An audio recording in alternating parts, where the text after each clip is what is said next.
Magandang umaga po. Lahat po kayo mga taga-Escopa. Good morning po. Maraming salamat at napakainit ang binigay ninyong salubong sa akin dito sa pagdating ko rito. Akala ko mag-uusap tayo lang nandito. Hindi ko naman alam naging political rally. Teka, mag-ingat tayo dahil wala pa yung hindi pa campaign period. Pati si commander ng pulis nagtago dahil baka may election winning siya. Hindi naman sa pinapaupo nito. Sabi ko, dito ko na lang muna, baka maipit ka. Hindi naman tayo naman nandito lamang para makapag-usap, para makapag-ugnay.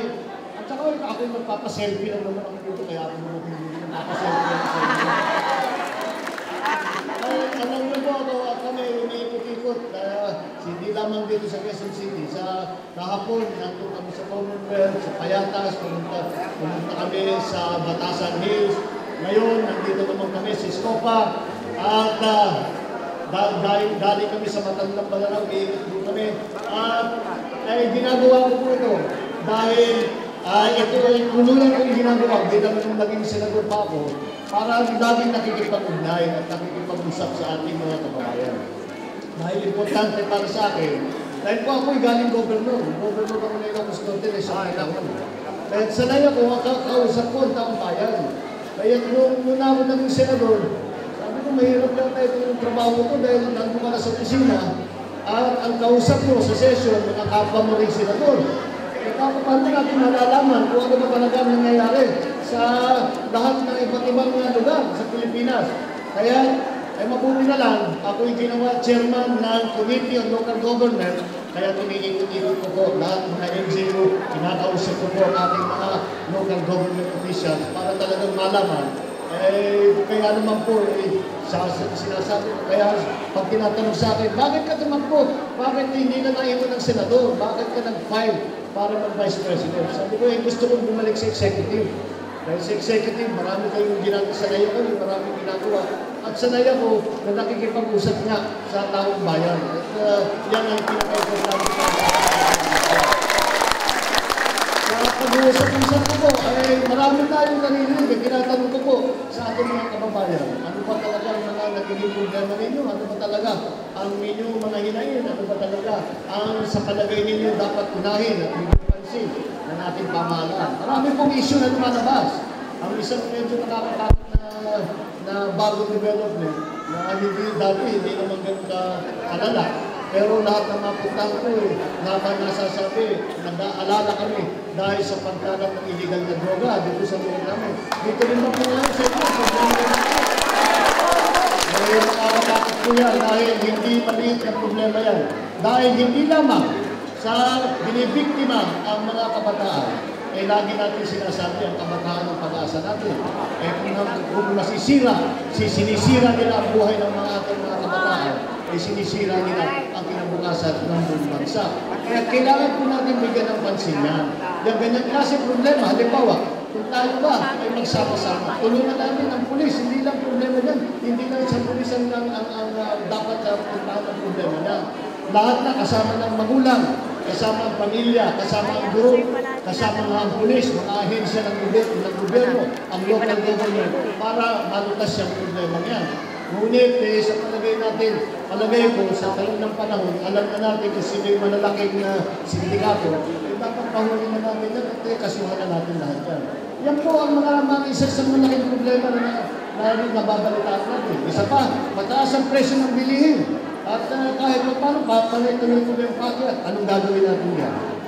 Una, gawin natin, ayusin natin ang sektor natin ng agrikultura.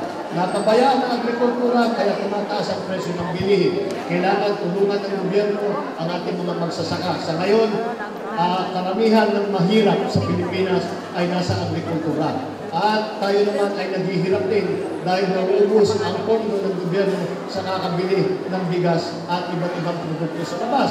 So, kailangan natin ayusin yan. Pero alam na natin ang sagot na. Nagawa na natin yan. Kung maalala ninyo, yung mga teenager dito, naalala ninyo noong 1970s, naging naging exporter na tayo ng bigas. Pinagmamalaki natin, ba't tayo napunta na dito? Alam naman natin gawin yung mga problema yan. Yung pagtulong sa edukasyon, pagsuporta sa mga teacher, sa mga guro, yung ating kakulangan ng trabaho, kakulangan ng infrastruktura, kakulangan ng suporta ng national government sa LGU. Nakikita naman natin, dati naman, alam na natin yung sagot dyan, alam na natin kung paano kailangan gawin. At bakit hindi natin magawa-gawa? Dahil alam ko naman, ako po ay nakabiyahe na sa lahat ng buong mundo. Wala na po akong makilala na kasing galing, kasing husay, kasing sipag, kasing bait, kasi kagaya ng Pilipino. Ang Pilipino ay napakagaling, napakahusay. Kinikilala na nga tayo sa buong mundo. Kaya yung dami natin mga OFW dahil gusto ng mga employer ang mga Pilipino dahil masyadong mabait, masyadong masipag, hindi magnanakaw. Lahat po yan. Kung ganun, sa galing natin, bakit hanggang ngayon ganito pa rin tayo? Bakit ang dami pa rin naghihirap? Bakit kulang ang eskulahan natin? Bakit mahal ang bilihin? Bakit hindi maayos-ayos ang problema sa talaga? Alam na nga natin ang sagot. Kaya naman natin gawin ang solusyon. Bakit hindi pa tayo umaabot sa panahon na at least nakikita natin na nasisimulan ng bigyan ng solusyon na agad? Sa pananaw ko, sa aking pag-iikot, pag-iisip, at pag-uusap sa kagaya ng pag-uugnay sa mga meeting na kagaya nito, ay nakikita ko, ay sa aking palagay, ang nangyari dito ay dahil sa nakarami ng taon, ang ating mga leader, imbes na kagaya dati na ipinagkakaisa, ipinagsasama-sama ng Pilipino, tayo po'y pinag-aaway-away, tayo pinag-iisiwahiwalay. Sinasabi, kami, grupo namin ay nandito. Kayo, grupo ninyo, kalaban namin kayo, dyan kayo, hindi tayo magkasama. At bakit nila ginagawa ito? Alang naman sa politika. Alam nyo ang politika, importante yan. Dahil yan ang proseso kung paano tayo mamimili ng ating mga leader.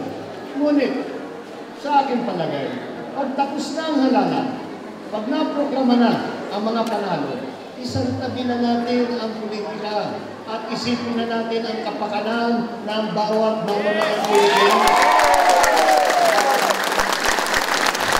Imbes na ipaghati-hati at ipag-away-away natin ang ating mga kapatid, ay ang dapat natin gawin ay ipagsama-sama at ipagkaisa. Yan po ang aking hatapin. Yan po ang aking nangyayin. Yan po ang naging advokasya ko. At dahil sa pag-iikot ko na ito, naisip ko, sabi ko, kung talaga naman, ay tayo magkasama-sama, kahit na ano kaya natin gawin. Kahit naman tayo tapat na magtrabaho at tumulong sa bansa. Kung tayo nakahati sa ilang grupo, ang bawat grupo, isang kaunti lang ang kayang gawin. Ngunit, pag ipinagsama-sama mo lahat ang lakas at nagsama-sama na at sumusunod sa plano, sumusunod sa trabaho, sumusunod sa lahat ng serbisyo ng pamahalaan, makikita po natin mas gaganda po ang buhay dito sa Pilipinas, mas gaganda ang buhay sa Pilipinas. Ipaalala po natin, hindi lamang po sa taong bayan, kung hindi sa mga leader natin, ipaalala natin sa kanila, walang nagmamahal sa Pilipino kung hindi Pilipino rin. Walang tutulong sa Pilipinas kung hindi Pilipino rin. Huwag po natin po makalimutan yan. Kahit po tayo ay Ilocano, kahit Tagalog, Bisaya, Waray, Bicolano, kahit saan tayo nanggaling, ang pulot-dulo niyan, tayo ay Pilipino. Balikan natin ang ating mga isinisigaw noon. Isang bansa, isang diwa, isang gawa. Yan po ang dapat natin gawin ulit para ipagkasama-sama ang mga Pilipinas. Pag nangyari po yun, pakikita po ninyo, babalik po ang respeto, hindi lamang ng ating mga kapwa Pilipino sa ating bansa. Ang pagmamalaki ulit na sila'y Pilipino, taas nyo kahit na kanino, yan po ang ating hinahanap, yan po ang ating ipinapangarap, yan po ang magdadala rin ng respeto ng hindi lamang sa Pilipinas kung hindi sa buong mundo. Kaya po, sana dito ay simulan na natin dito sa ating advokasya na sinasabi na ipagkaisa ulit ang ating sambayanan. Dahil ito sa aking tingin, ito lamang ang tanging paraan para maramdaman ulit natin ang isang progresibong Pilipinas. Samahan po ninyo ako. Samahan po ninyo ako. At simulan na natin ang pagkakaisa ulit ng ating bansa. Simulan na natin para sa kabutihan ng hindi ng isang tao, hindi ng isang partido, kung hindi sa buong Pilipinas, ang minamahal nating Republika ng Pilipinas. Kasakayo mo ba kayo? Kasi sa mga ako'y malakas ang loob, malakas ang aking loob, at na makikita rin natin, maaabot din natin na itong pangarap na ito ang nagkakaisang Pilipinas, matibay, masigla, lumalago, at nagmamahalan at nagtutulungan. Kaya po natin gawin ito. Sana nga, samahan po ninyo ito, samahan po ninyo ako dito sa aking advokasya. Pagka nangyari po yun, makakamtan din natin ang ating mga pinapangarap. Yan po ang hamon sa atin ng taong bayan. Yan po ang hamon sa atin ng ating kinabukasan. Hindi natin pwedeng hindi sagutin yung hamon na yan. Sa pagtulong ninyo, sa suporta ninyo, bibigyan natin ng magandang sagot ang hamon na ibinibigay sa atin ng ating mga kabataan, ng ating mga anak, ng ating mga apo.